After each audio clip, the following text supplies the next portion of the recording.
Ito, isa sa benefit. Eliminates ghost projects. You're nodding. Eliminates ghost projects. Real-time geotag reporting helps identify and prevent the creation of phantom projects.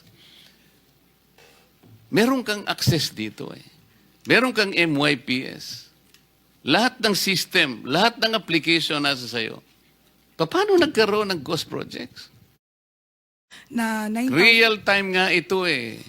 Anytime na i-punch mo doon, halimbawa, projects, flood control projects in Bulacan. Kung anong district ang gusto mo, District 1, District 2, District 3, alam mo, real time. By location, geotag. Alam mo nangyayari on the ground because it's being updated by your project engineers on the ground. Anytime, you don't have to go there. Tama. Tama po, Your Honor. Bakit merong ghost projects? Tama po, Your Honor. Alam mo, ma'am, dumating ako dito na malungkot. Alam mo kung bakit? Several text messages are being received by this representation almost every day. Alam mo kung anong mga taong sinasabi nila sa akin? Nakikita po namin, sabi niya, kung paano winawaldas ang pera ng bayan. At napapatunayan po namin araw-araw, lalo na po pag nakikinig kayo kami sa hearing ninyo. Kami po pawis dugo ang puhunan namin dito. Lalong-lalo na po kami na nasa mababa lang ang kalagayan. Pinipilit naming magbayad ng buwis. Ibig mong sabihin, hindi mo alam kung sino ang pumasok sa kung paano napunta yung insertions? Yun po. Paano kung maipakita ko sa iyo na may kinalaman ka? Wala po. Not necessarily na ikaw ang gumawa. Ibig ko sabihin, na nalalaman mo na nangyayari ito. Posible po, Your Honor, Mr. Anong posible? Hindi mo ba alam na nangyayari ito in your presence?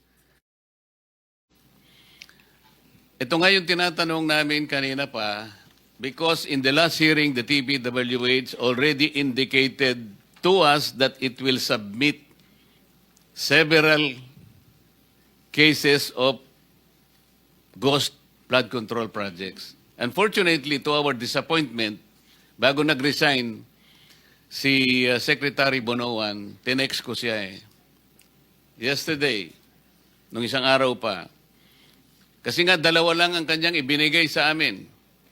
The indication it should have been at least 50 ghost flood control projects. Ang binigay niya sa akin, bago siya mag-resign, indication that there are 15. Kasi sabi niya rito, without structure. Hindi ko alam kung ibig sabihin ito ay ghost projects. So ang ginawa namin, ginamit namin yung mga datos na nanggaling sa presidente na ibinigay niya sa amin at binerify na namin yung iba, nakatulong nga yung ginawa ni Senator Lacson para ma-determine and ma-confirm lahat ito. There are 60 projects na parang lumilitaw, ganun nga yung kanilang characterization. Total 60 flood control projects. 15 dito binigay nyo sa Silver Wolves. Wolves pa eh. Construction Corporation. Wawaw Builders, 6. St. Timothy plus St. Matthew, 4. Unimax Steel, 4. Jagon Build Construction Corporation, 3. SYMS Construction Trading, 3. M3 Construct Corporation, 3.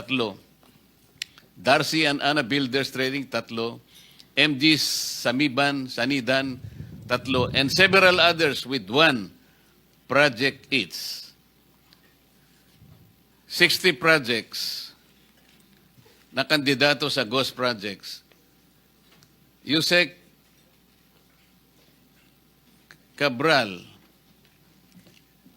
di ba kayo po yung humahawak ng IMS? What does that IMS mean?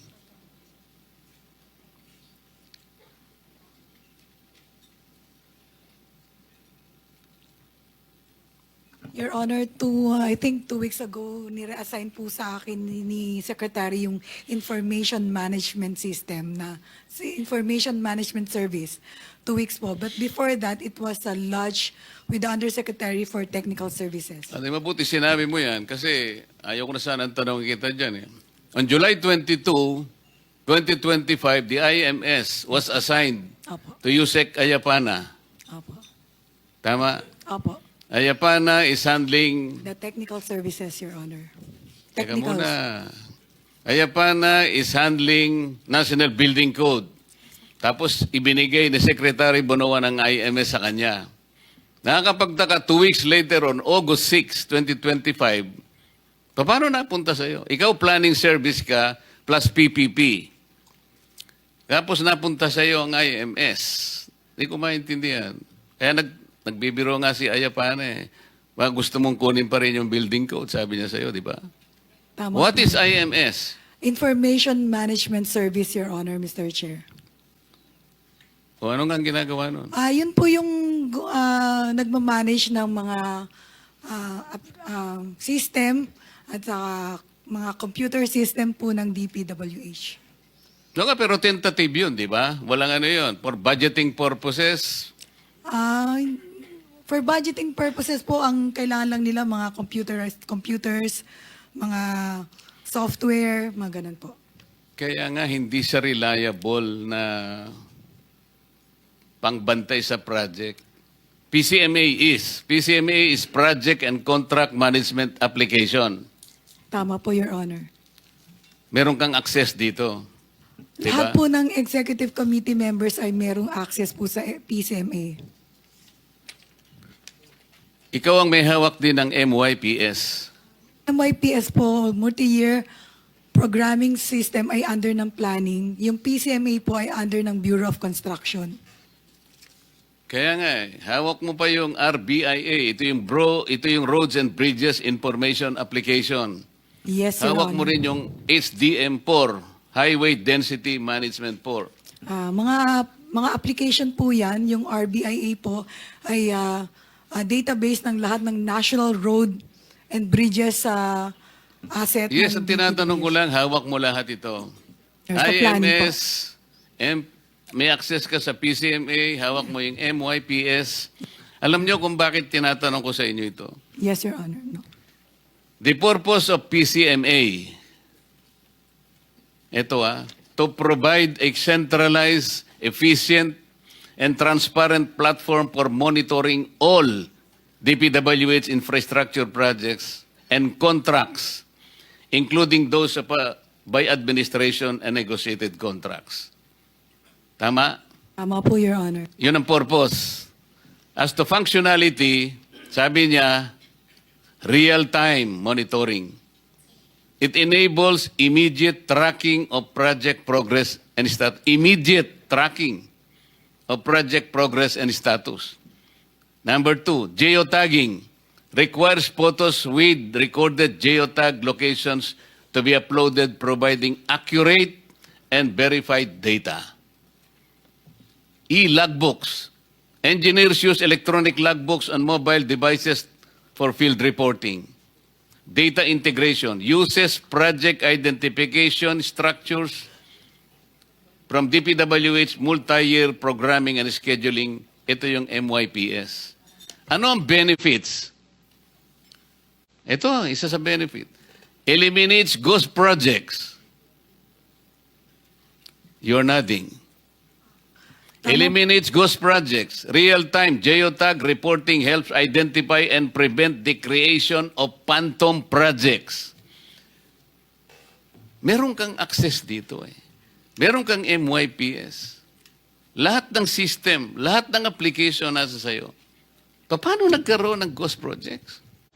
Your Honor, Mr. Chair, yung pong report na nasa PCMA ay meron pong yung pong lahat ng proyekto na 9,000. Real time nga ito eh. Anytime na i-punch mo doon, halimbawa, projects, flood control projects in Bulacan. Kung anong district ang gusto mo, District 1, District 2, District 3, alam mo, real time. By location, geotag. Alam mo nangyayari on the ground because it's being updated by your project engineers on the ground. Anytime, you don't have to go there. Tama? Tama po, Your Honor. Bakit merong ghost projects?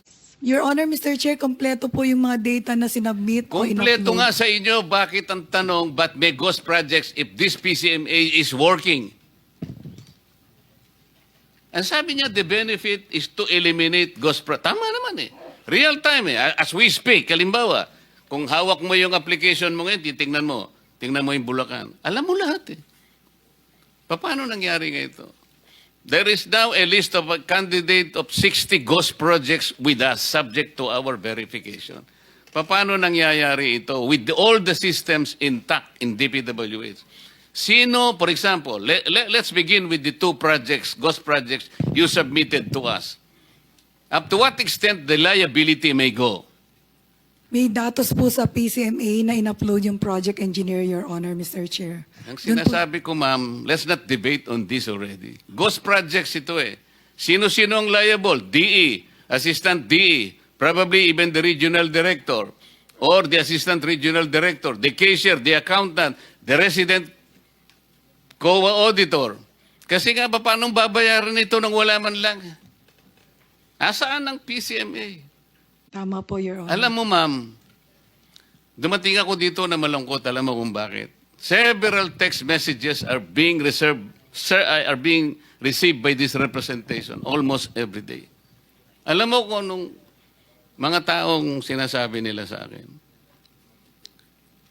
Nakikita po namin, sabi niya, kung paano winawaldas ang pera ng bayan. At napapatunayan po namin araw-araw, lalo na po pag nakikinig kayo kami sa hearing ninyo. Kami po pawis dugo ang puhunan namin dito. Lalong-lalo na po kami na nasa mababa lang ang kalagayan. Pinipilit naming magbayad ng buwis. Pero ganito po bang kinapupuntahan ng aming buwis na binibigay? Pwede po ba, kanya, Senator, pwede bang mag-request sa'yo? Pakikita ko sa iyo mga text messages mamaya para sabihin ko lang sa iyo na totoong sinasabi ko. Pwede bang ilaban nyo kami na next year wag muna kaming magbayad ng buwis? Sapagkat ito palang kinapupuntahan. What do you think I should tell them? Can you help me provide an answer to these people? Mr. BIR, kung nandiyan ka pa po. Can you help me tell them kung anong dapat kong sabihin sa kanila? Their observation is valid. Pera po nila ito eh. Ganito po ang kinapupuntahan eh. What will I tell them?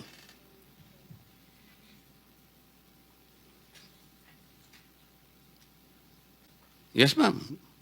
Baka gusto mo sumagot. Tama po kayo, Your Honor. No, I'm asking you to help me. Yes po. What will I tell them? Ito pa po yung sinasabi ng iba. Bakit po ngayon lang nalaman? Mabuti po ang presidente nalaman niya after 3 years. Ganito na po palang nangyayari. 545 billion pesos. Ang namuni nila about 15 contractors. There are about 29,000 o 19,333 contractors as of August 29, 2025. Mr. Pickup, tama? Yes, Your Honor. 15 lang. Representing 18% of the pie. Yung 15 yun, 0.07%. Sabi gano'n nung nagtatanong sa akin. Eh ano pong ginagawa ng mga taong dapat nagbantay po sa kaban ng bayan? Nandyan po ang ombudsman, nandyan po yung DOJ, nandyan po ang NBI, nandyan ang CIDG. Eh bakit po ayaw nilang tulungan ng presidente? Mabuti po pala siya, nalaman niya. Paano po yung mga taong kinakasangkapan na ng opisina niya, nakatakot-takot na intelligence funds ang binibigay sa kanila, confidential funds, para sa ganun bantayan lang ang pera ng bayan? Katulad halimbawa po, ang pulis. Ang pulis po alam nyo sa batas nila ngayon, hindi lamang public order but also public safety ang nakalagay. they're bound to serve public safety. Ano po ibig sabihin nun? Sa tingin ko po, dapat i-report nila yung open drainage. Kasi maaaring madisgrasya yung naglalakad in open drainage. O kaya busted yung street lights. Medyo maraming kriminal na doon. O kaya clog yung... paano pa yung flood control? Diba dapat? Maraming magbabantayan dito. Bakit po kanya hindi na po nagbabantay? Mabuti na lang nalaman ng presidente, kahit nahuli na, pero nalaman pa din natin. Anong ginagawa ng mga tao? What am I supposed to tell them? Anong sasabihin ko sa kanila? Alam mo, gusto ko sabihin sa kanila, mga kababayan, alam ko pong malungkot kayo. Alam ko pong nagdaramdam kayo. Masakit po ang loob nyo. Ngunit sana po ay wag na hindi po kayo magbayad. Tuloy pa rin po ninyo. Pagtulong-tulungan po natin ito. Kasi po marami ring, lalo po tayong lulubog. Hindi lang mga flood control ang pinagpupuntahan ng ano nyo. Pati protection natin, pati si PhilHealth, pati po sa education, lahat po eh. Sana masabi ko lahat, sana maniwala sila, sana hindi sila magalit sa akin, sana tanggapin nila ang sasabihin ko sa kanila.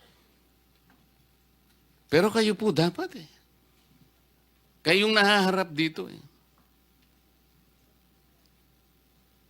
Do you have anything to say? Yusek Kati? Your Honor, tama po lahat ng sinabi niyo. Wala po akong masasabi. Kahit ano, wala kang gusto sabihin.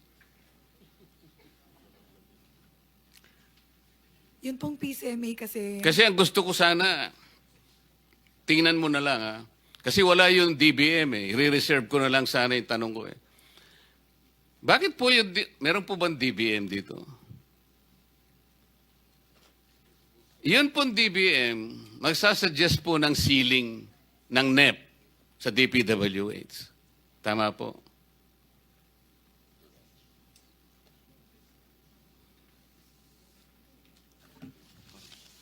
Mr. Chair, Yusek Toledo of the Department of Budget and Management. So the process po ng ating pagbigay po ng ceiling, we have two-tier budgeting approach. Para dun po sa tier 1 na Sir, ang sinasabi namin. tinatanong ko lang po, ang DBM ang nagbibigay ng ceiling sa DPWH. Yes, Tama po. Mr. Chair. O, halimbawa po, dito kasi nagsisimula ang lahat ng 2022 flood control projects, GAA versus NEP. Included in the NEP,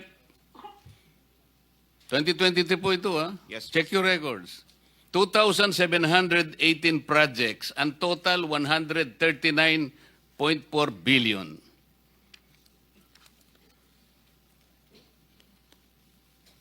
Yun pong hindi nasama sa NEP, 1,347,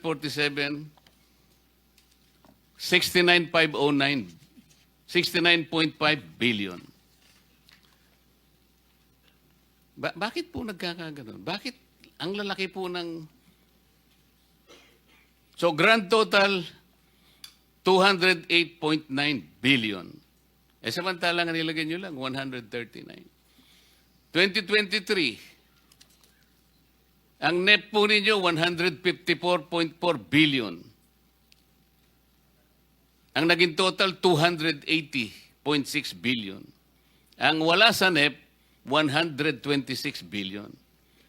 Kung isasama pa natin ang unprogram, 25.2 billion. Bakit po kayo pumapayag sa ganun? 2024, bilisan na lang natin.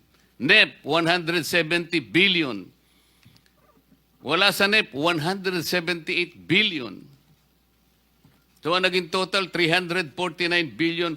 Hindi pa kasama yung unprogram pa na 85.7 billion. 2025,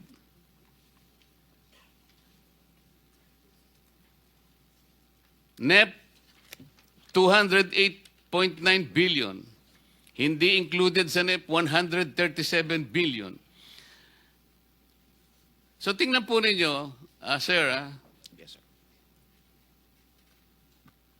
sa 139 billion worth of flood control projects, in-increase ng Congress by 50%. Kaya ang GAA nagkaroon ng additional 69.5 billion. Pwede nyo bang ibigay sa amin ang breakdown kung anong-anong probinsya ang pinaglagyan yung additional na 69.5 billion? Alin-alin yung tatlong pinakamataas na probinsya nang nakakuha ng dagdag na 69.5 billion?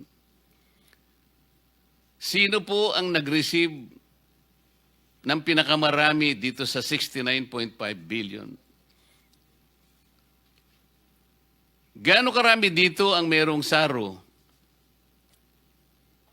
Ganito po yung gusto namin itanong sa inyo.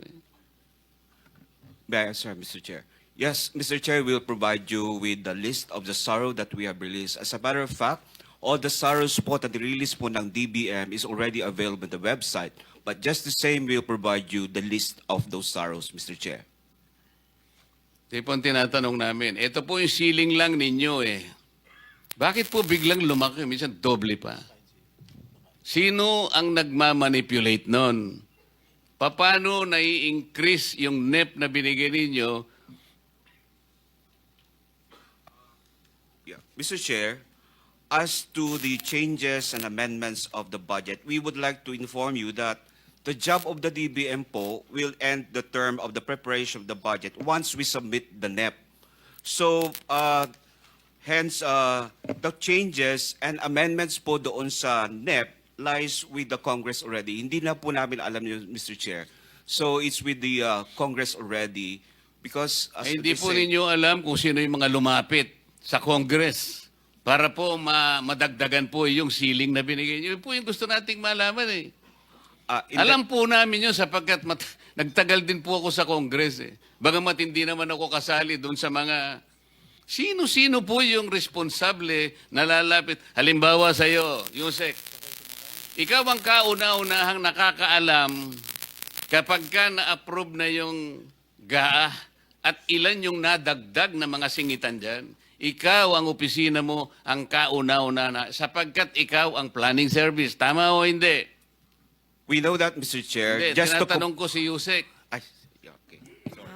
Tama po, pagka Oh, natanggap po namin tama, yung di ba? planning, pag Pero natanggap po- alam mo din kung sino yung parating mga pumupunta sa opisina mo dito sa mga insertions na ito. Dito ako interesado. Your Honor, Mr. Chair, yung pong nangyayari sa budget deliberation hanggang after the NEP, hindi na po kami participant pagka ho na-defend na namin yung budget up to the plenary. Hindi ganon. Alam ko yung trabaho mo eh. Yusek ka ng planning service. Yan manggagaling lahat yan. Hindi naman ma-operationalize na yan ng hindi. Diyan nakakarga lahat eh. Sa opisina mo. Ikaw ang merong responsibility dyan. Kaya alam ko kung sino-sino ang lalapit sa'yo. Your Honor, Mr. Chair, yung National Expenditure Program po, yun po yung manggagaling sa ahensya. Yun pong General Appropriations Act, hindi na po namin alam kung paano po nadagdagan ng DPWH at nabawasan yung ibang naming programa. Ibig mong sabihin, hindi mo alam kung sino ang pumasok sa kung paano napunta yung insertions? Yun po, Paano kung maipakita ko sa iyo na may kinalaman ka? wala po. Not necessarily na ikaw ang gumawa. Ibig ko sabihin na nalalaman mo na nangyayari ito. Posible po, Your Honor, Mr. Anong posible? Hindi mo ba alam na nangyayari ito in your presence? Ikaw kasi ang gagawa eh. Sir, Your Honor, Mr. Chair, in our presence po ng ahensya, hindi na po kami kasama. Pagka ho na isubmit na sa bicameral conference committee, yung naaprubahan na, ayun pong House Gab. No, sige. Yan sagot mo kasi tatapusin ko lang itong mga kasama ko kasi baka magtagal lang ako, magalit na naman sa akin Senator Bato.